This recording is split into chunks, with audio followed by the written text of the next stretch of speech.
niinku muutkin pojat, joo.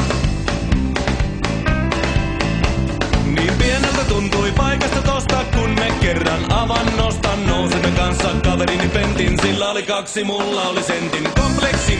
Sain minä siitä senttiä, varmaan naisille riitä, jos niille on ongelma rintojen latteus. Minulle se on peniskatteus, jee.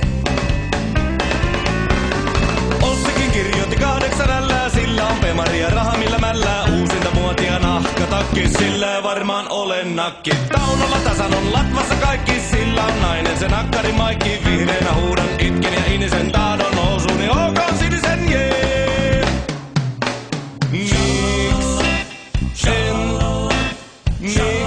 en mä oo? Miks mä oon niinku muutkin pojat, joo?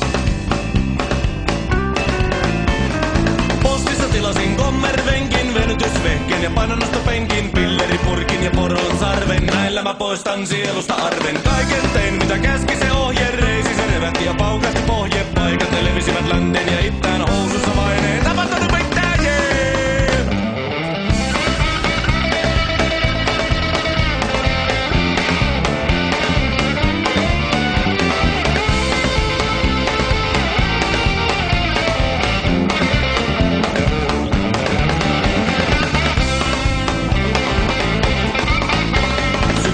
Sano se on normaali juttu, mulla taitaa olla toinenkin tuttu, joka samasta aiheesta kärsii. Se iltaisin aina kynsiään järsii. Kiitoksia tohtori tästä kun lakanneet, ette ymmärtämästä rahaa meni on lompsassa lakeus, mutta lähtipä peniskateus, jee.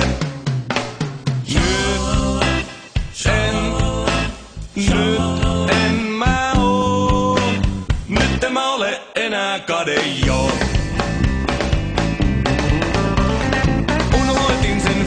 Kaunan ja rohkeasti painuin lauteille saunan uimahallin ja siellä mä näinkin. Kaikilla oli kuin itselläänkin. Siellä oli psykiatri, siellä oli Ossi, siellä oli Tauno ja moni muukin kossi. Kaikki ne peitteli pientä ja suri. Psykiatri se kynsiään